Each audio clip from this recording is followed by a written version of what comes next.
Hey everyone, I hope you're all doing well today. This time we're going to be talking about Tactics Ogre Reborn. I'll also talk about Tactics Ogre that was on the PlayStation as well, because this is largely a remaster of that game. There was also a Tactics Ogre on the PSP. I'd never played that one. I actually didn't know that version existed. So if this version, if Reborn draws more from the PSP version, I'm sorry. I just don't. I don't have a whole lot of experience with that one or really know much about it, and that might kind of cloud this sort of not really review, but first impressions video of this newer version of it. Overall, it is still a very good game. I just wanted to get that out there. So what are you doing in this? This is a tactical RPG. You are moving units around a map, you kind of have like an isometric view, and it's got some very nice pixel graphics here. I really like the way this game looks. They kind of cleaned up a lot of the graphics from the PS1 game that I'm a little bit more used to, and I like a little bit more than this, but I do like that they didn't go with a 3D art style or something else that would not have looked as good as this.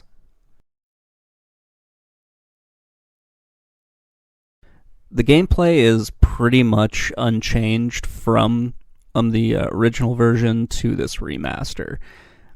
There are some weird things in it that I don't necessarily like, but they're just kind of there in order to, make the game a little bit more accessible, make it a little bit easier, and to allow people that have never really experienced this before or maybe new to the genre, kind of help them along. I don't think that's a bad thing.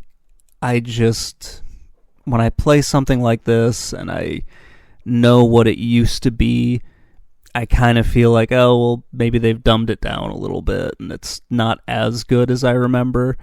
It's still fun to play, but playing this and then going back and looking at the PS1 version again, I prefer that version to this. The story of the game is really pretty fun, at least I think it is. You are playing on like a smaller island in a much larger world that exists, and you are part of a smaller ethnic minority that is being kind of oppressed by two other ethnic minorities here. I know at one point it was explained, I think it's in the PS1 version, they talk about which faction makes up a larger part of the population, but that doesn't really matter too much. You have three groups of people that hate each other, and they've been fighting for centuries, and they're still fighting. And you kind of get dropped off in the middle of this. It's a really compelling story. It's pretty awesome to get into. There are two other countries that play a part in this. You have the Kingdom of Lotus and the Kingdom of Zabonia. You are fighting against the Kingdom of Lotus because they're helping a faction that you don't like. Also, the knights burned down your home and killed your dad, so that you're dealing with that as well. A group of exiled knights from Zabonia come and help you kind of take over everything, and that acts as your tutorial. It's a really great game. It's pretty easy to get into, especially with the Reborn. But let's talk a little bit about the comparison between the two. So keep in mind, we're comparing the PS1 version to a modern console game. It's not, if you don't like the style of pixel art that was on the PS1 version, fair enough. I prefer it to the way that it looks now. I kind of like the rougher edges, the sort of grimy way it looks. I prefer that art style to kind of the more cleaned up version that we have now with Reborn. That being said, I can completely understand if people prefer the way that Reborn looks. I would have liked to have compared it with the PSP version, but I never played it, I don't own it, and I don't feel like trying to find that one. I know that might sound bad, but that's just sort of the way it is. There are weird things in this that I feel like were just translation choices. They're not they don't impact the game in any way. It's just strange when I look at them now and I see kind of the way things were changed. So like minor things that were altered. Like Zabonia being changed from, being spelled with a Z to being spelled with an X. Names of characters being changed. So you have Lans, Lans, in the PSP or in the PlayStation 1 version, and it's also Lans in Ogre Battle, in Ogre Battle March of the Black Queen. That got changed to Lancelot. I have absolutely no idea if that's the way it's supposed to be, but it was weird to me when I saw that, because it just didn't, it's not the way I remember it, so it felt a little strange.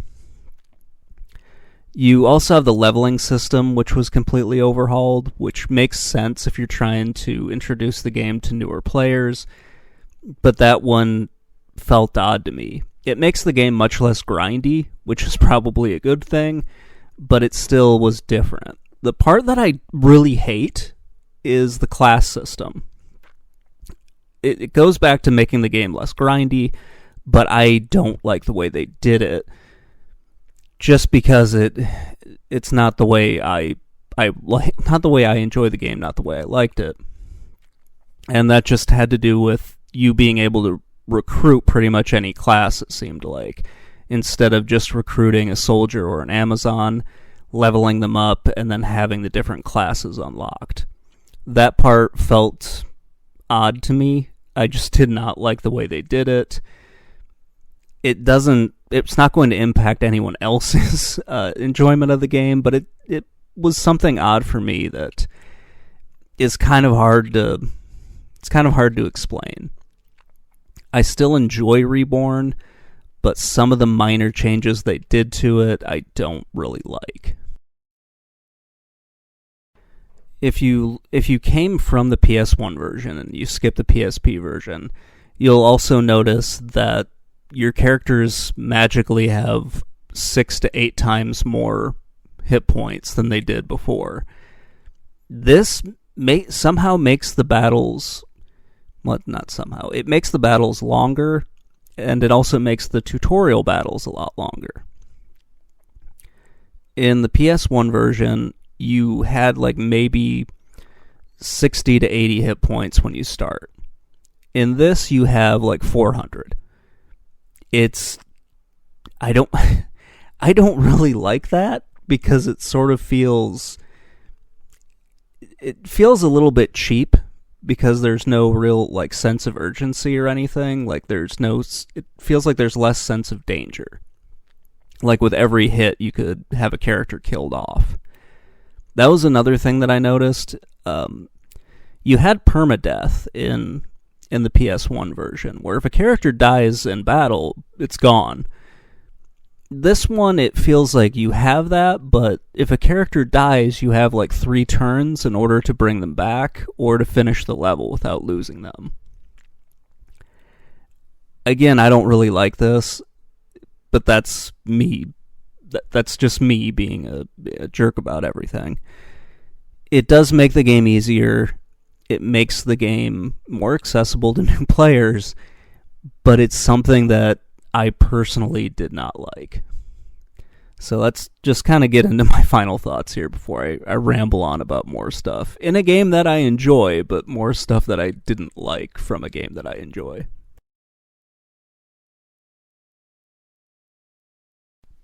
I am really glad that this game was released, because I like Ogre Battle, and I like the Ogre Battle Saga.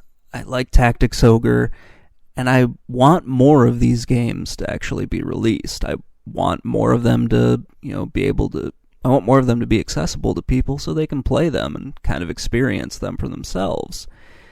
I also want Square Enix to actually make a new one. As much as I like the fact that there was a remaster, I've been really wanting there to be a new installment in this series. So I kind of hope that this gains a lot of gained some traction. Like the game at least is successful enough to make Square Enix actually want to, make something instead of just remastering their older games.